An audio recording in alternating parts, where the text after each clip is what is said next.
So we're continuing our lecture on the shift work and aspects to deal with these changes.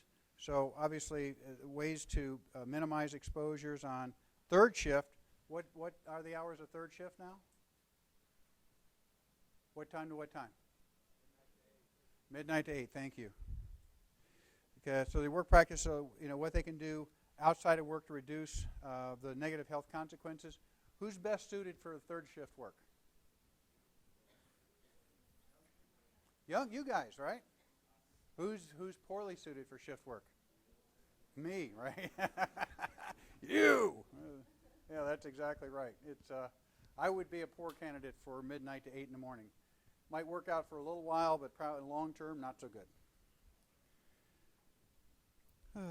Okay, what can be done about third shift then? Obviously, we want to have aspects where obviously there's regimented sleep. You do have a life away from work. One of the advantages, I have worked in my life at your age when I was in the military. I was in communications, and so we did all this forward rotation. So basically 3 days on, day shift, a day off, 3 days on, the second shift, a day off, and then 3 days on the midnight shift. And those are kind of hard as you rotated. And then after you did a sequence of 9 days, then you got a couple days off and you were back at it.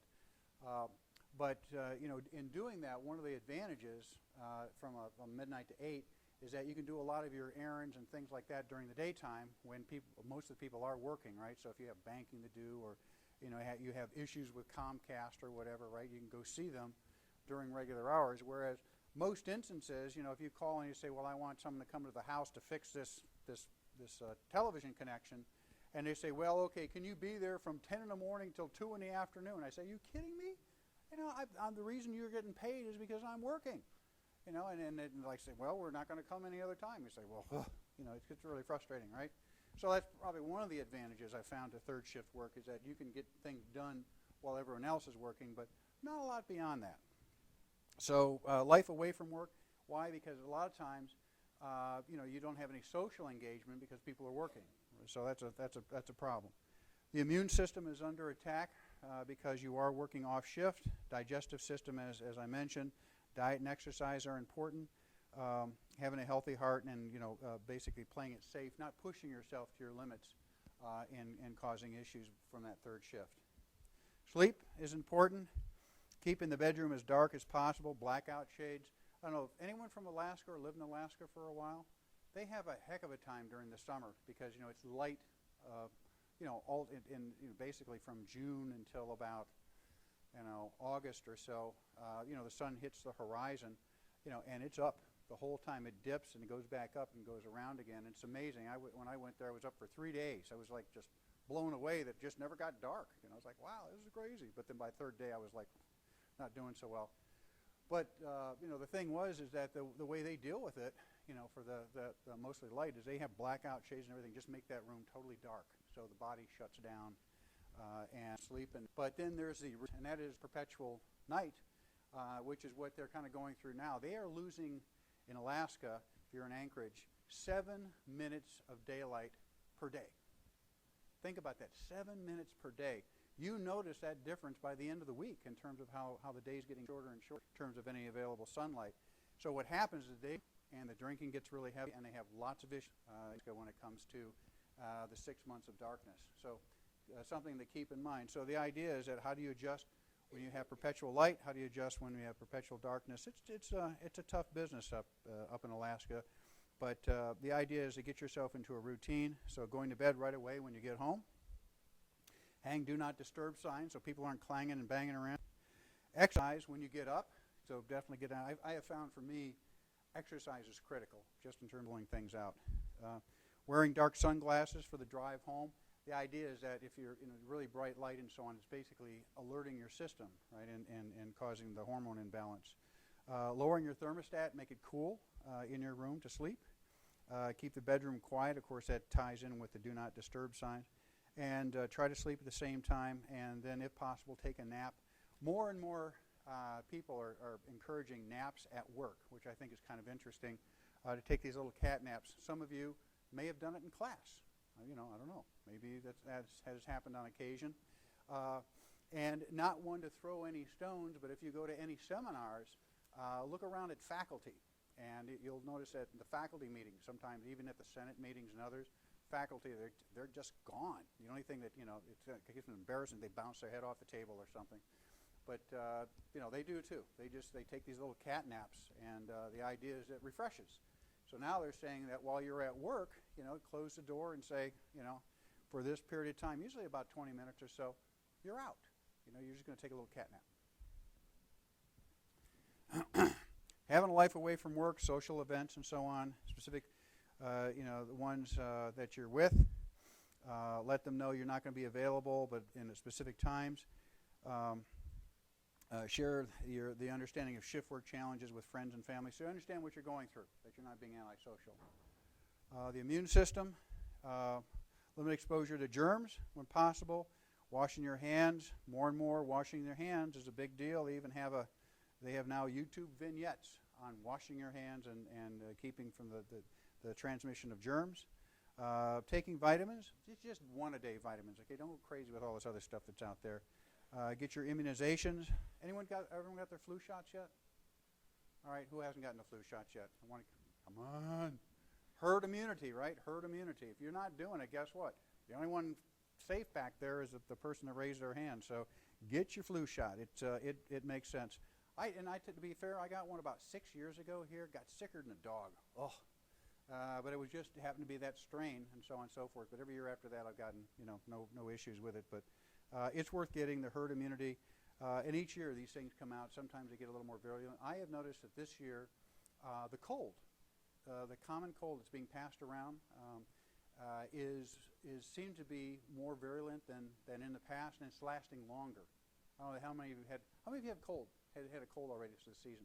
Has it seemed to stay on a little bit longer than you wanted? I was like, what the heck is this thing, right? You got snot coming out of your head for a week and a half. You say, that's your body's reaction, right? The immune system trying to kick out this stuff. And you're saying, what in the heck is going on here? So something different. A meaner bug is out there this year than in past years. So the idea is that one of these years we're going to get hit with with a super flu, and we're going to have to be very careful about that. So getting immunized does make sense. Controlling your stress. Stress creates larger amounts of cortisol. Cortisol you can actually measure in your saliva. That's one of the ways to measure stress. And that in turn reduces the body's ability to fight off germs. And I mentioned to you last time, my stress, sometimes I get more susceptible to colds, but usually that's when I travel a lot and I'm just picking up other people's germs. And where do you pick up germs? If you're doing a lot of traveling, by the way, over Christmas and so on, the key is, there's been a lot of talk about recirculation of cabin air. Not so much that because of the filter systems. They try to filter most of that. It's mostly on the headrest. So as you're walking on the plane, if you're one of these touchy-feely people, touching the headrest as you're moving along, just remember, they don't wipe these things down between flights and so on. They're nasty. They're worse than a remote control in a hotel room. So that's where you get it. So the idea is just if you do touch, wash your hands, clean yourself up a little bit, a little trick there. Healthy digestive system. Obviously, we all chew our food. One of the things I love about Asian food, that's easy for me, and the Asians have already figured this out. It's already cut up. That's why you don't need forks, right? And you don't need knives because they don't need chopsticks, right? That's it. Just pick it up and eat it and chew it, and it digests very, very nicely. So the idea is to take your time, chew your food. I think the idea is if you're trying to regulate diets around 20 seconds. Between 20 and 40 seconds per bite to properly digest food. Eat a well-balanced diet. All of you know that. To me, the answer there is color. The more color, the better. So over Thanksgiving, if it's all brown, it's not so good. So make sure you eat all that colored stuff that's brought in there, right? It makes a big difference. Eat slower, of course. Get your routine exercise. Avoid large amounts of caffeine. I don't know about you, but this time of year, man, I'm taking down this Diet Mountain Dew like there's no tomorrow. It's terrible. Used to do this Coke Zero stuff, but after a while, not so good. So I change out between that and the other. And if you do over-the-counter meds, follow the directions very carefully. Don't overdo it. And watch out the herbal supplements. That's another thing too. There's this thing The FDA now has gone after the president of this company that makes this stuff called Oxyelite. Basically, it's a stimulant is what it is, and people have been taking this, and it's resulted in permanent liver damage, so much so that now you have a whole bunch of people lined up to get livers as a result of damaging their own livers by taking this stuff. And you can still get this if you go to is it GNC? Is that the name of the vitamin store out by Purdue West? Am I saying that right? Is it GNC? I don't know. It's one of those, any one of the vitamin stores you can go into. You can still get this stuff. It's just, it's amazing, and it destroys your liver. So be careful about this kind of thing. Eating the biggest meal of the day. This is third shift, okay? 3 a.m., right about the beginning of the zombie zone. Obviously, if you can't pick healthy food, bring something with you. One of the things I've noticed more than ever is that this is like vending machine heaven, right? People are going there and hitting that vending machine, and you know, I've never really seen like apples in vending machines. Have you? Never seen it. It's usually like crackers and potato chips and things like that. Avoid temptation to snack. A lot of times you're bored, you just want to eat something, get that sugar in your system. Be careful with that. And I mean, the smart ones drink water, or the flavored water.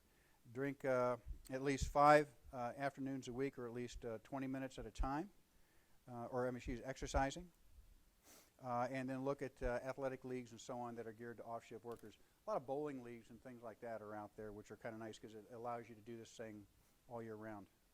Heart healthy, reducing stress obviously is important. Maintaining good weight, don't smoke, exercise, healthy diets, control your high blood pressure, watch out for that. If you've got high blood pressure now, you're going to have many more complications later on, so really go after that. I've been very fortunate in because even my weight and my size, 120 over 80, just had it measured the other day, and it's for whatever reason it's holding steady. But I know a lot of people, this stuff starts to creep up on you and it becomes a problem. And then know your family's health history. All that information is important in terms of what might be passed on to you. Then playing it safe, extra distance between yourself and the car in front of you, because your reaction time is not as good if you're not fully alert. Always stay safe, follow safety precautions as best you can. Carpool, if that's possible. Working with a friend, you carpool 1 week, they carpool another week. That works out. And then get training in CPR. Just came over here, as you saw me come in. I was on the line with the American Red Cross in this public health class that I do. Dr. Rosenthal took it over for a couple of years, and I'm taking it back over. I started this whole thing with the American Red Cross coming in and teaching all of you CPR. I think it's a great thing to have. They've gotten really sophisticated now. They got an 800 number that bounces you to some place in Philadelphia, and they're trying to set things up for you, and then they loop you back to here, and just drives me crazy. I said, just connect me to the local rep. You know, they know what's going on. They've been doing this, but you know, this makes a big difference. Not only in terms of helping obviously yourself, but someone who falls and you see that they need CPR, that you know exactly what to do. And then I'm not sure if you got this in the public health class, but it's really important that you know this. Never try to do chest compressions on a bed, because when you're compressing on a bed, the bed is compressing too, so you're really not really palpating the heart. You drag them off the bed. I don't care if their head hits the floor. You put them on a hard surface, and then you do the compressions. You got that? If you listen to nothing else, listen to that part. In the back of the room, did you get that? Really in the back of the room, with the hat on. Chest compressions where? On the bed or in the floor? When you do CPR, where are you going to do them? On the bed or on the floor? On the floor because you've got resistance, right? Yeah, the bed's not going to give. Thanks for that. I want to make sure everyone gets that, because you know, there are stories that you wouldn't believe where people have tried to do CPR in a bed. A lot of people have that issue, and they don't bring them back. And the difference was they just didn't have enough resistance there in pushing that heart. So that's a big deal. Keep that in mind. All right. Allow shorter shifts if you can. These 10, 12-hour shifts are becoming more the norm, and it's rough out there. Give additional days off to third shift workers. As I mentioned, every 9 days that I worked way back in the day, you had an extra day off, which was helpful before you went back into that day cycle. Shift work so that the third shifts can arrive at home before the sun comes up. Well, that's handy if you can make that work, but a lot of times it doesn't work that way. Always rotate shifts in a clockwise direction. I will test you on that. Right, I've talked about this a couple of times. So it's not backwards, it's always forward. So if you work the day shift, clockwise means then you work the evening shift, and then you work the midnight shift. So that's the clockwise direction I'm talking about. And then training and counseling is involved if you're really struggling with that third shift.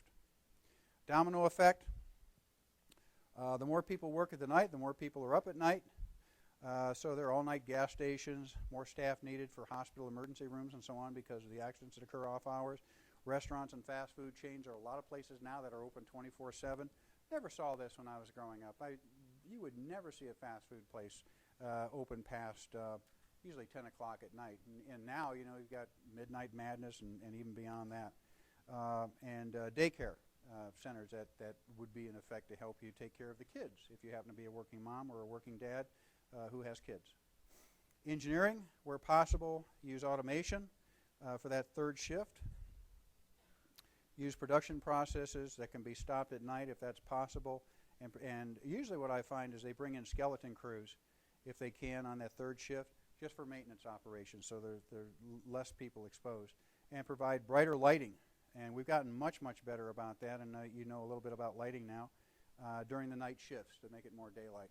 One of the things I always notice is, when I'm driving back late from a trip, got in, I came back, where was I? Nashville. I was down in Nashville for a meeting, and I decided to drive, and I was coming back around 1 a.m., 2 a.m. in the morning, trying to beat that zombie zone and get off the road before the bars let out. And you come across all this highway construction, and what they're trying to do now is get a lot of this work done late, or in the early morning hours because of traffic issues. But the lighting, a lot of times I find is grossly inadequate. Not only for them in terms of their work, but also for cars that are zipping along the highways and so on that strike them. And there are a lot of construction workers, especially highway construction workers, bridge workers and so on, that get hit by cars because of poor lighting and also the fatigue issues that come into play. So lighting is important not only in workplaces, but also outside. Interesting facts. Exposure to light helps reset your circadian clock more effectively than any other known method and with no side effects. So light does help. And one of the things that's interesting, I know that some of you have gone in to see the counselors and so on, and there's kind of a trend now, which I was kind of interested. This is in health sciences. I don't know if all of you are there. But have you noticed they go in, the rooms are dark? Like the lights are out and stuff like that? I don't know if this is to calm you down or what. But if I worked in an office that was dark, I'd be sleeping. I'd be like, this is not good. I want bright lights, and I want to be as awake as possible. So lighting is important to be alert. So when you walk in there and the lights are out, you might not be making the best decisions because you might get a little sleepy yourself. So say, hey, turn on the lights. I want to be able to see you. I want to see if you're telling me the truth here. See what you're up to. What if I break my clock? Light, circadian clocks are very light sensitive. Use light and darkness approach times to reset your clock. And melatonin. This is interesting stuff. I wasn't a real big believer in this stuff, but a lot of my flights overseas when I do these international trips, Namibia was 16 hours from Atlanta. It was ridiculous. I can't believe being on an aircraft that long. Or going to Australia, same kind of thing. They have now flights directly from Atlanta to Brisbane and to Sydney and others. And I took some of this stuff, and it actually works. At least for me anyway. Some people it doesn't work at all, and it helps a little bit. You can't get dependent on it, but it certainly helped me in terms of nodding out when I didn't want to be, taking a little bit of a sleep, a little bit of a nap on those planes. And again, you're like sitting up the whole time, right, trying to get comfortable. It's not comfortable at all. Anyone else taking melatonin? Did it work? Did it work pretty good for you? Yeah, it's. I think for me, it's about the dose. But because I don't take it, I can take a real small dose and it has a little bit of an impact. So. And again, I'm not advocating it. I'm just saying, what works. It's something worth looking at. And from what I understand in the literature, in the tox literature, that it's not subject to any ill effects long term. All right. So all life forms have been found to have circadian rhythms, even plants, molds, and bacteria, light and dark. In fact, we've discovered it with our poultry, right? To leave the lights on longer, they lay more eggs, right? So we know this stuff, so it's important for us too. So when you're deprived of sleep for days, rats will fall over dead. So you're not rats, so that's good. You're not going to fall over dead, but no specific ailments being found as a cause, except that you're being deprived of that sleep rhythm. And people have tried to do that, right? Try to stay awake and so on. They have these world records going on and so on and so forth. And then after a while, I don't know if you hear these reports, people are starting to see cobwebs, and spiders and things like that. They start to hallucinate after they've been up for a couple of days. Maybe you've experienced that when you're studying for final exams, where you're into that second day and like things are starting to get real creepy around you, right? You're like, right? You've been to the creepy zone? Yeah. I think we've all been to the creepy zone. So, don't get yourself in that situation or try to avoid it. Then final points. Working third shift is not good for anyone's health. So if you can avoid it, great. But if you're going to do it while you're young and you don't have all these other pressures. Whenever possible, think in terms of not exposing yourself to the situation. But if you must, then heed all those concerns that have been addressed just a little bit earlier to minimize your risk. So, okay. Any questions on that? Okay. We're going to move into this next lecture. And this one's really kind of interesting. This is for a number of years when I was with NIOSH, this was a real big deal in terms of trying to understand occupational stress. And this links very nicely with the whole idea of the violence and terrorism and other issues that we're starting to see more and more of. Just on the news last night, there was another shooting, on a school campus and stuff. It's like, what is going on here? It's just absolutely crazy. So let me walk through these points and then get into the connection with what we're trying to see, what we're seeing now in today's society. So when we deal with occupational stress and the quality of life, a number of studies done by the CDC and NIOSH, and in public health and medicine, quality of life defined, and I'll hold you responsible for this, is as a concept of health-related quality of life refers to a person or group perceived physical and mental health over time. So it's your mental and physical health over time. So you may look great, but if you're not healthy mentally, there are some issues that are going to impact on the quality of your life. When you look at these aspects of quality of life, the profile as a fundamental goal is to increase the span of healthy life for all people.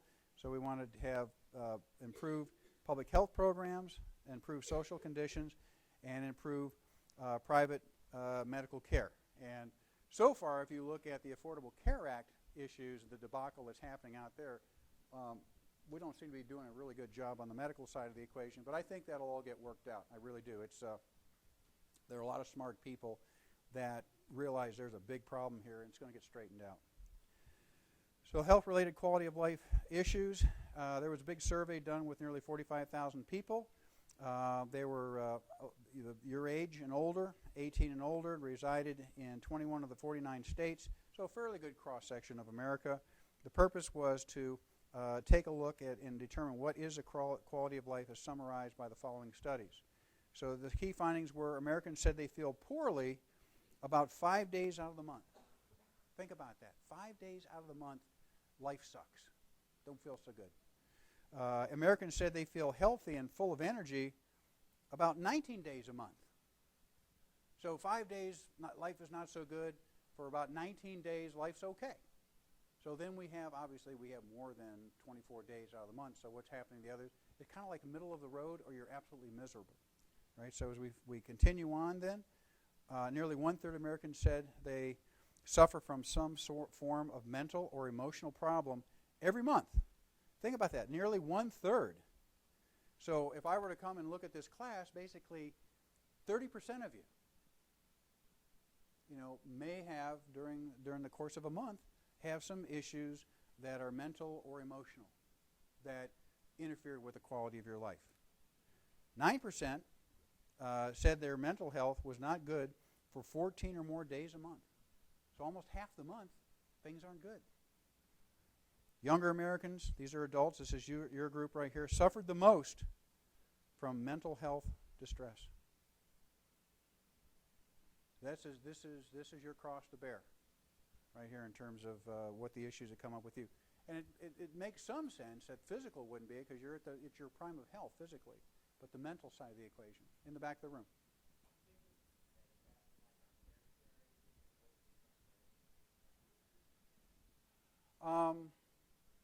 I'm going to answer it from 2 points of view. From a personal point of view, because I can address it from an age perspective, but also from a scientific perspective. I believe there was more mental health issues for the baby boomer generation than got recorded. It just wasn't recognized as it is today, because the diagnostic tools weren't as good as they are today. But I think that the mental health issues for today's generation seem to be spreading and getting larger over a larger percentage of the population, because I think the stresses are greater and more real. Your future is much more uncertain than mine. Because you think for every single generation in this country, you were guaranteed, on average, that things were going to get better. I come from a working class family. I was able to go on with a GI Bill, go on to college. I was very fortunate. I got long-term training in the public health service. I went to one of the best institutions in the world in my area. And in my family, they worked at Ford Motor Company. And, they worked hard, and I got the work ethic from them. But the way to move up was through college, and I got these opportunities. For all of you now, you're not guaranteed that same promise. If you work hard, many of you will. Most of you will. The probability is most of you will succeed, but that guarantee is no longer there on average. So those stresses are always in your subconscious, I think, and in your conscious about moving up. And then the other issue is just the meds that were handed out, I think, too freely in your generation. You got a behavioral issue. Well, then, instead of just working through it, well, they'll pump you some Prozac, kind of level you out a little bit. Got concentration issues? Let's give you some Ritalin, right? We just made it too easy. And I think what's happened there with it is that we've made it too easy for the generation not to deal, right? Say, you know what, you got a deal, take a pill. Instead of you got a deal, okay, just deal with it, right? And say, today's not a good day, but tomorrow the sun comes up, that kind of thing. So, you have that kind of complexity. The science is showing that. On my own personal side of the equation, as I just mentioned, that, I couldn't have been more, I guess, more privileged than, number one, born in this country.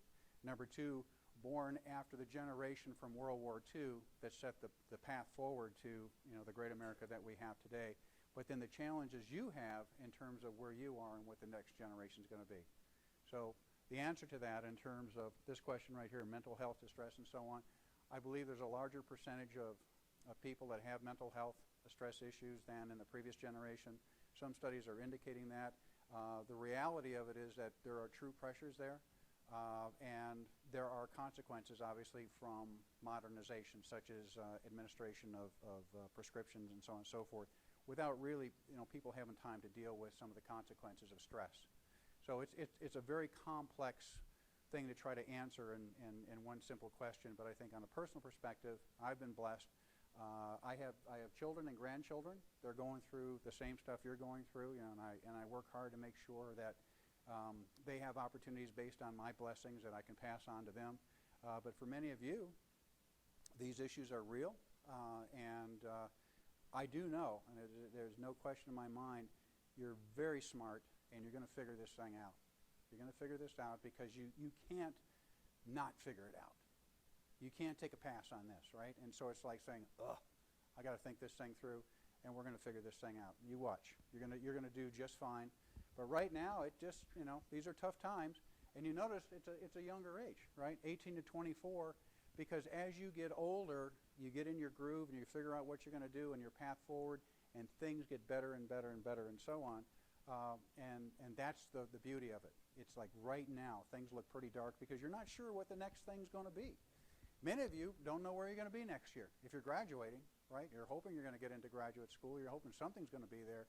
But the idea of working at a restaurant or the idea of washing a car or the idea of working on a construction crew probably isn't all that appealing. You put a lot out there. anyways, a little side comment on that. Did I answer your question okay? Okay. And then older adults suffer more physical health issues. So that's the other side of the equation. When you get older, the physical aspects, kick in much more than the mental side. So Native Americans and Alaskan Natives report the highest levels of unhealthy days among American race and ethnicity. Adults with the lowest income or education reported more unhealthy days than those with higher education income. That is across the board. If I had a wish I could put in a bottle and give to every single one of you, I would say, please recognize and understand that when you graduate from Purdue with your baccalaureate, this is just really a starter kit for your life. You really need to think about higher education. You need to think about a master's at least.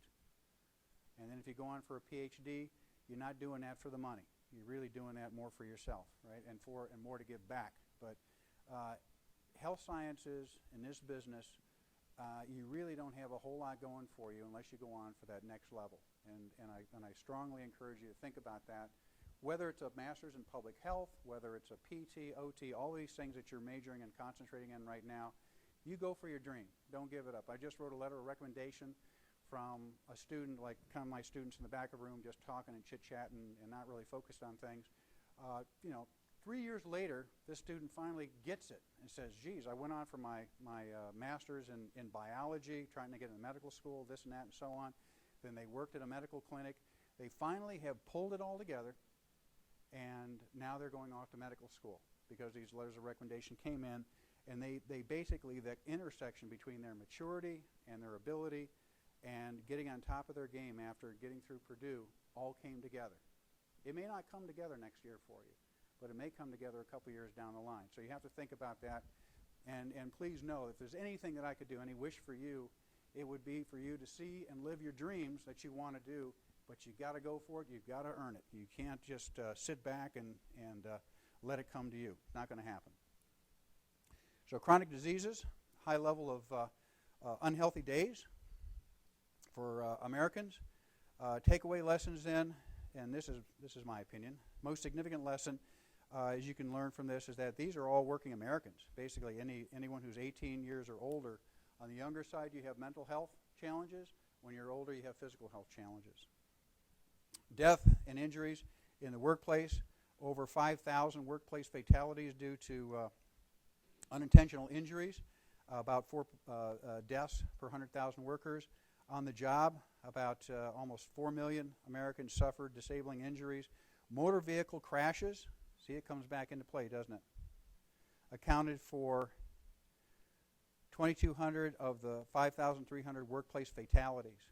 So that's really the elephant in the living room, isn't it, is watching out for the fatalities. The agricultural industry accounted for 700 deaths. Ag is a very dangerous, especially family-owned businesses. 130,000 disabling injuries, especially these power takeoff devices and so on, connected to tractors, tearing off arms and things of that nature. It's pretty bad news when that happens. And then worker injuries, over 132 billion, and it's about almost $1,000 per worker. And 9 out of 10 deaths account for 3/5 of the disabling injuries that are suffered by American workers that occurred off the job. So a lot of times you see these advertising, it's safer to be at the job than off the job. So a lot of times people do these hobby kinds of efforts and so on, or their second, unofficial jobs. You have to be very careful about that. Leading causes, motor vehicle crashes, number 1. Then homicides. Homicides tend to be more racially oriented. So in neighborhoods that are predominantly Hispanic or African American, I have a very high rate of homicides, but across the board we're starting to see that.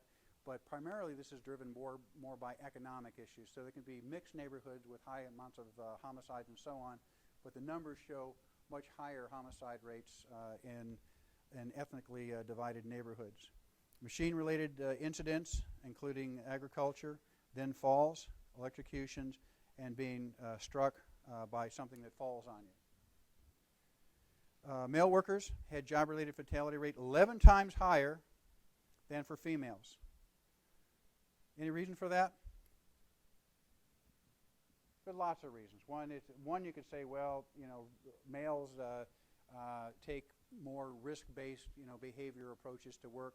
A lot of times males are just exposed to jobs that have a higher risk. Construction industry, for example, high rate of injuries and fatalities, and is dominated by males. And so you see that kind of skewing of the data. So some of it's behavior-driven, some of it's age-driven, but a lot of it's the occupation, right? It's just being in a dangerous situation where you have exposure. 65 years and older, check this out, had the highest fatality rate of all age groups in every industry and occupation. Okay, this is a trick one. I'm going to hold you responsible for this, but it's going to be the one-off I'm going to hold you responsible for. Think about this. 65 and older had the highest fatality rate of all age groups in industry and occupation. So would you hire a 65-year-old to do a job? It looks like they get themselves killed or injured, compared to everybody else. I don't think I'd want to touch an old person. Yet today they say hiring an old person is probably one of the best things you can do because of their perspective, and basically they don't have anything to prove. They just want to do a good job. They're very reliable. So why would they have the highest rate? Complacency? Probably. But I'm going to hit you on the one-off. And here's the one-off. 65 and older working, 65 and older a rate. There aren't as many people working at 65 and older, so the idea is that your denominator is a lot smaller than if I'm dealing with your age group. See what I'm saying? So you're basically the numerator of people working to the denominator of people working out there. That is, your rate's going to be much higher because that denominator is a lot smaller. Right? So that's why you get this kind of skewed thing. You say, man, I wouldn't touch a 64-year-old to save my life. And here I'm just telling you, well, they don't have mental health issues, but they've got physical issues, and then they're dying like flies out there, and then you have to catch yourself and say, oh, it's a rate. Oh, yeah, and how many people at 65 are working? And there are a lot still working because they can't afford to retire, just because they just don't have the money, saved up. But the key is, here's your one-off. It's looking at that denominator. That's important, okay? So I'm going to hold you responsible for that, but I may not ask you this question. I may ask you the one-off. It's about rates, okay? Between 72 and 93, employer costs for providing compensation rose $6 billion, over $57 billion annual growth, so 12.5%. We'll continue to grow in this area. Workers' comp costs, as medical health care costs continue to increase, it's all double digits out there. It's going to be very interesting to see how this new law evolves.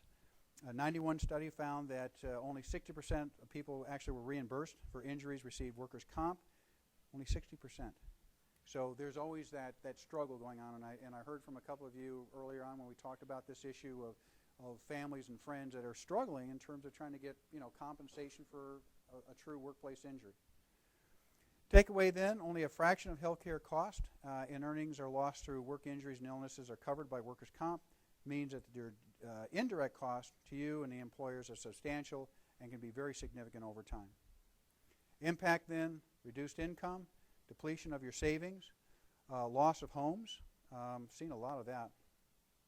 Professional counseling comes into play, home modifications, equipment related to disability, such as ramps going into and out of the house and so on, and deferral loss of education for family members because they have to work. So in Indiana, Illinois, Iowa, and so on, you see a lot of that with family farms. If the father gets injured or one of the older brothers or siblings gets injured and you're in college, next thing you get a letter and said, in order to keep the family going, you're going to have to drop out of school. You got to come back and help out because there's no one else here that can help me keep this going. And it's heartbreaking to see that kind of stuff come because it's your chance to make a difference, right? Or someone that it was their chance to make a difference, and circumstances prevented that from happening. Hidden economic cost over the large emotional impact of workers causing emotional stress. NIOSH looked at a number of different studies. They looked at this one model. It's called organizational issues in the workplace. And the stress in the workplace, and this is basically stress at work. Some of it's a little bit office-centric, but just point out some of these things. They found the nature of work is challenging. It's always changing, whirlwind speed. Talking with my brother, I went to see him when I was at the meeting. I just did a dinner with him. He said, Jim, the new normal is that it's all about hiring temporary workers down here. And they hardly ever cherry pick the best ones and bring them in full time. He said, why? Because it's cheaper just to bring in part time. We don't have to handle all that overhead. We don't have to handle any of the health care costs and so on and so forth. We can get the best out of them. And then we have a downturn, we just get rid of them. And then we have an upturn, we bring them back. I said, wow. He said, that's what's happening all across the country right now in manufacturing. He said, the people like me, they're looking at me and they're saying, he's younger than I am, but they're looking at me and they say, you've been here quite a while, you're making pretty good money. We could probably hire someone in basically to backfill you at a lot less. A younger person that would be hungry to take this job. And so, he's nervous about the whole thing.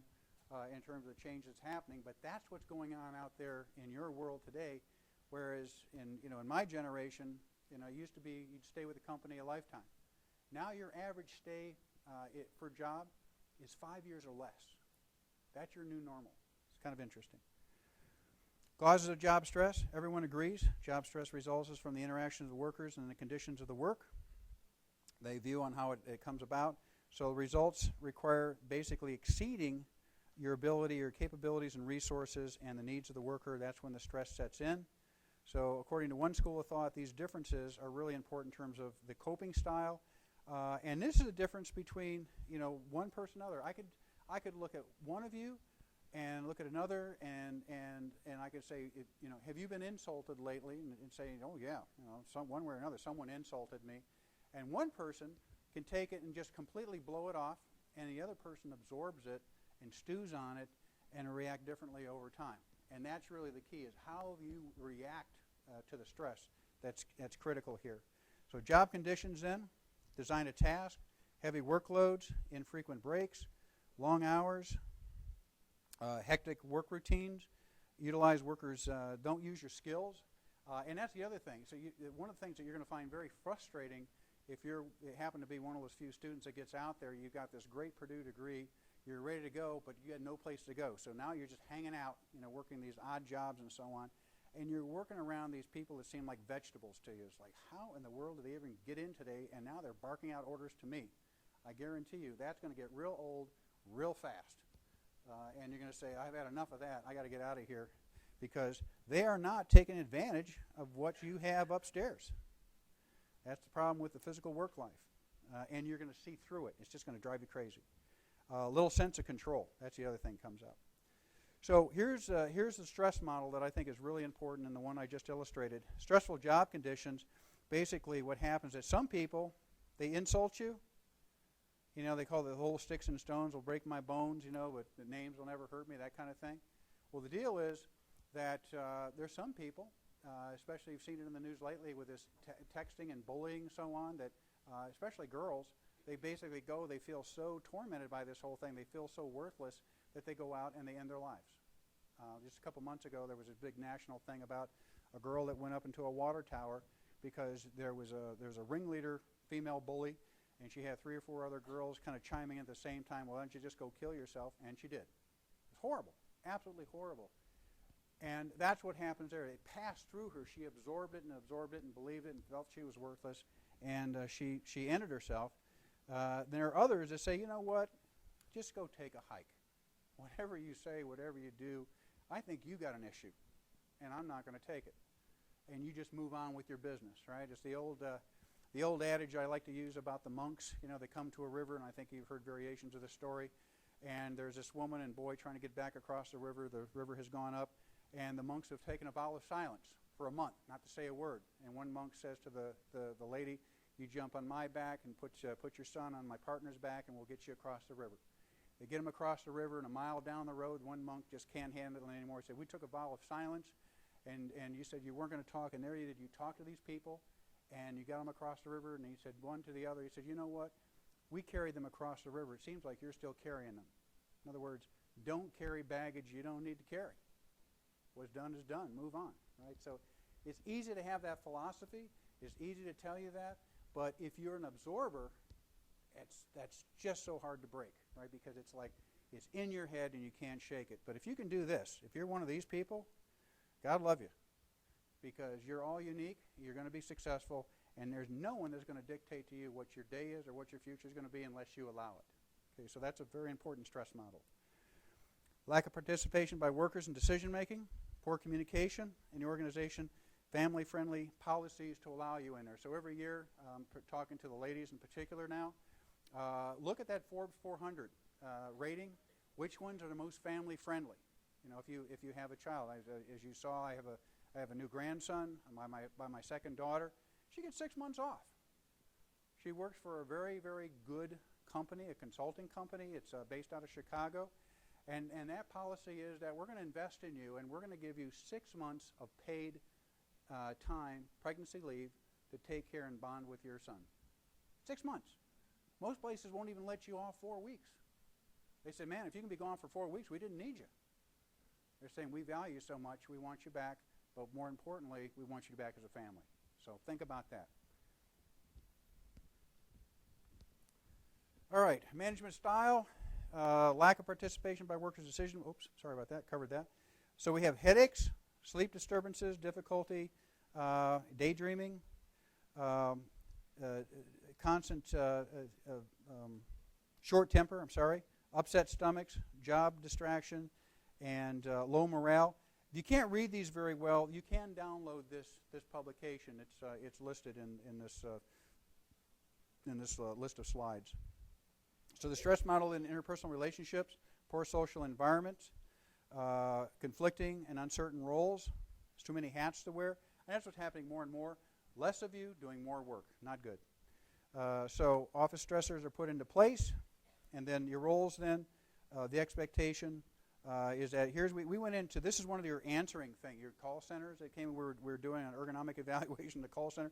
This guy was actually carrying a conversation, said, well, if you're so stupid you can't figure it out, then why are you bothering me? And the guy says, well, that's why I called you. I thought you were going to help me out. I said, no, you're stupid. You can't figure this thing out. And it was about, I don't know, some kind of software program.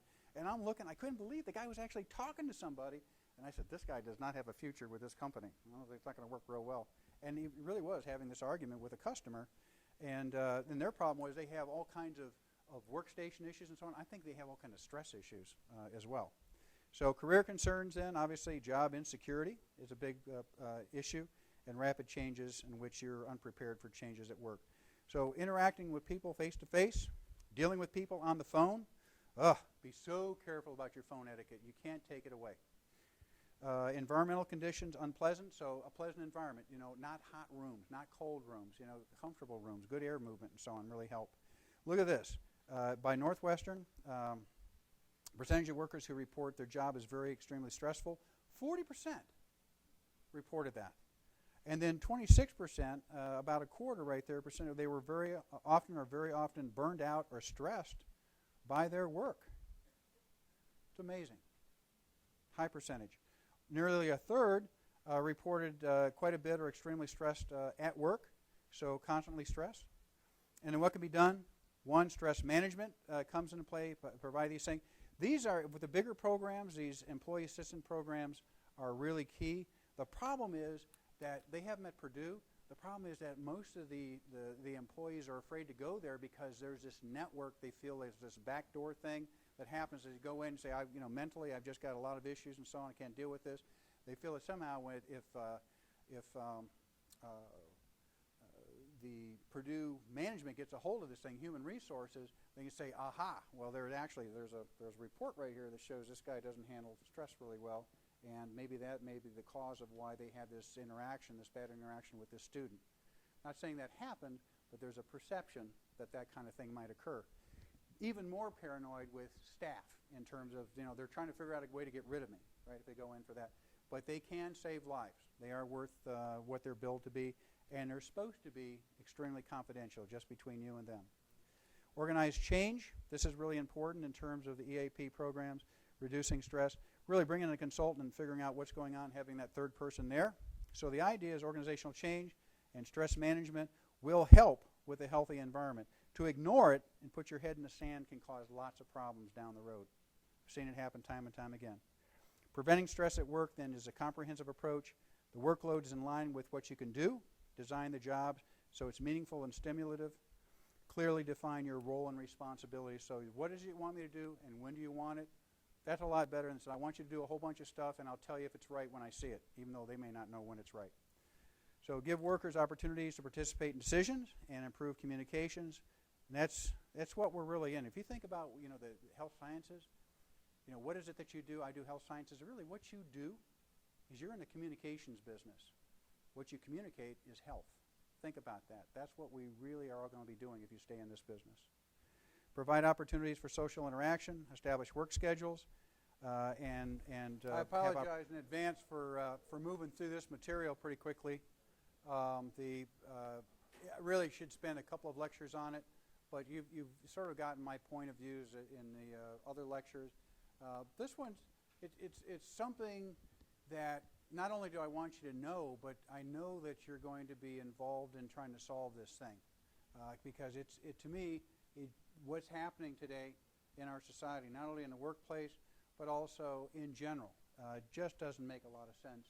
And no one's really figured this thing out. I don't know if you watch the CBS News. I usually get my little fix at 7 a.m. by the 90-second thing, and then they get into various reports. And almost daily, they got this retired FBI, I guess associate director was his title, and he's very eloquent in the way he goes through things, nice soothing sort of a bass voice that says, you just came back from a conference trying to figure all this stuff out. So what's the common denominator? The common denominator is there's no common denominator other than people dying and then the perpetrator shooting themselves at the end or getting shot in the process of what they do. And we're seeing it around the world. We see a lot of it in this country, but it does happen around the world. So dealing with workplace violence, we're looking at it's a natural extension of responsibilities in safety and health. So that's where this really ties in this lecture. And the idea is that when we're dealing with violence, we want to, what's the hazard? Where do we analyze the records? Because so often we hear the warning signs and we don't heed them. Time and time again say, oh yeah, that person was acting a little strange, should have done something, should have reported something, but we kind of let it go, and then bang, a disaster occurs. Tracking what the person does. The problem with there is not only in terms of the records, but in tracking, is that you have a certain amount of privacy that you want to have. And there's things that you just don't want other people to have that are very private about you and shouldn't be shared. And so we have laws that protect us, and sometimes that's a two-edged sword. So we have to really walk that fine line. Monitoring trends and then incident analysis when an event does occur. Key concepts then, occupational violent crime, that's OVC is the short for that. The employee, the outsider, the employee-related outsider, or customer, all these come into place. In most instances where we see workplace violence, it's usually by an employee where something has gone wrong in the workplace and they've come back and they've decided to get even in some way. Either they've been fired that day or fired the week before, so on and so forth. And I always do these little stops and I say, if you remember nothing else, remember this. When you're in a position of power and you've got to let somebody go, do not let them go on a Friday. Because you feel good. You just fired them. You no longer have that problem. You feel good that weekend. That person you just got to let go, they're stewing the whole weekend over that, depending upon the gravity of what happens to them in terms of their responsibility. And they get more and more worked up, and they have no release, no way of getting some kind of help in that process. So what you do is you let them go on a Monday or a Tuesday, where the very next day they can come in and see somebody and talk about, okay, these are your rights, these are your benefits, this is what's going to happen, not going to happen, so on and so forth, that you can do an immediate follow-up. Yet, we do it a lot here at Purdue, is that when they let people go, they let them go on a Friday afternoon. HR calls a meeting, and they're all set up, and they're just lined up right there looking at you. By the way, I'm okay.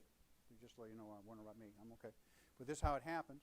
And they all line up, and they're looking at you, and they've already made up a decision, and they're telling you, this and this and this happened, and because of that, we're letting you go. Goodbye. They go back to their offices, and you're going home, and you're saying, what the heck?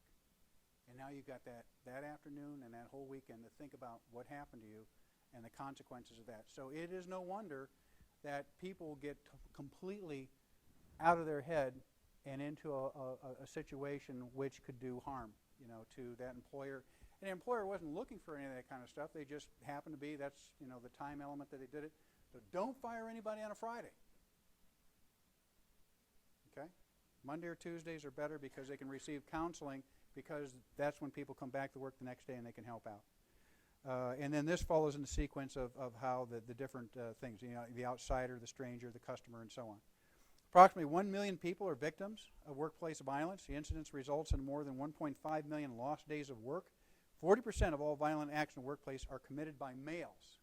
So there's a little bit of that, and also with this 40% of all violence, there happens to be a youth factor involved in terms of younger, lacking the control of emotions and so on. And then a majority of incidents report each year, about 75% of these usually are involved with fist fights. So fist fights are certainly a lot easier than having a gun, right? So one of the problems that we have because of the gun control issues and so on and so forth, if you look at countries which have banned guns, like Australia and so on, most of the fights that break out there either will be fist fights or knives, never with a gun, because it's hard to get a gun in Australia. I was on sabbatical there for 6 months, and I saw altercations. They get some pretty hot-headed, especially if they've been drinking and so on. And the first thing a lot of people do is, here, if you've got a gun, you're going to go get one, because that's the big equalizer, right? That ends a quarrel real quick. There, it was usually fights. Yeah.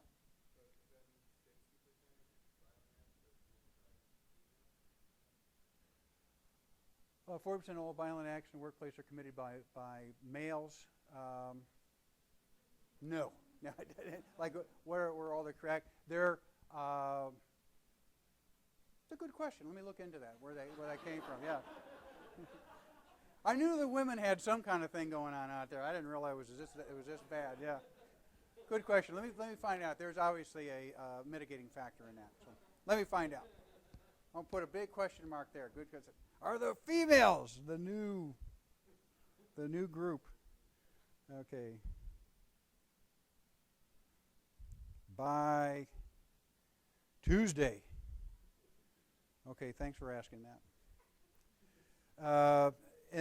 So when I did some searching on you and updated the slides. This is some statistics from the Department of Justice, and you can go right to this page, the National Institute of Justice, and it says basically how prevalent is gun violence in America, gangs, gang-related homicides, non-fatal firearms and related crime, and so on. So all the statistics that you want to find, this is a good, reputable site to go to.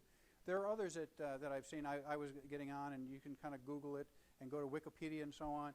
And Wikipedia comes up, and there's actually a message at the top and says, the definition of this is under debate right now, because it's saying that what's been presented here may present a biased point of view. That's the one interesting thing about Wikipedia, because it's about a community answering to a question. So it warns you that you may be reading, some of this stuff. To me, when you go to this kind of stuff, you look at the statistics and let the statistics help you understand the problem. When dealing with violent incidents on the job, it's important to remember that even the perpetrator has rights, as I mentioned a little earlier. Employment contracts, collective bargaining, and so on, various local, state, and federal civil rights statutes are in place. To the extent possible, when dealing with violent employees, follow the procedures stipulated in those contracts and agreements, because you don't want them coming back at you and say there were some mitigating factors based on the way this person behaved. Perpetrators' rights, although it is important that the employers consider their rights, it's equally important that they act prudently to prevent harm to other employees and customers.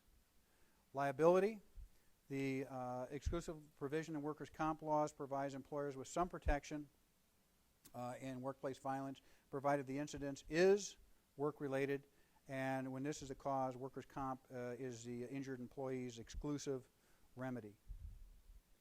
NIOSH guidelines, a violent act can be considered an on-the-job incident if it is committed away from work, or even if it is committed away from work. Let's go back and read that again. A violent act can be considered an on-the-job incident even if it's committed away from work. In other words, someone takes it away, maybe they're in a bar, drinking, and maybe it's related to something that happened at work, and then something brews up from that. to say, well, it's the bar's fault for serving the drinks and therefore they're liable. No, it's actually something that was carried over from a workplace situation. Specific guidelines have established for NIOSH and determine whether a violent act can be classified as an on-the-job incident, so know those criteria. And then here we have this thing called crime reduction through environmental design, and it has the following elements: natural surveillance, control of access, establishment of territory, activity support, administrative controls. All these things. So more and more, many of you, if you go on to Johns Hopkins, for example, and I was there recently, great school of public health, great medical school, so on and so forth. But because they're located in Baltimore, that place is locked down. I mean, you have to have a card, a swipe and everything. You go through. When you go through, they have metal detectors and everything. And you're in this absolutely beautiful campus, but it's in the heart of downtown, surrounded by, basically pockets of crime. And every nook and cranny is checked when you go in and out, of these facilities. It's absolutely crazy. So we talk about establishing your territory, surveillance. They have cameras everywhere. Control of access. This is really critical in terms of levels of control. Hang on, we're getting there. Looks like I've moved us back a little further. OSHA, manufacturing, transportation, processing are all involved. The elements that OSHA follows is management commitment, workplace analysis, safety and health training, record keeping and evaluation, and then preparing for emergencies and terrorism. You know what? Just stop right there. I'm pushing it. We'll just stop right there. We'll get caught up sooner or later.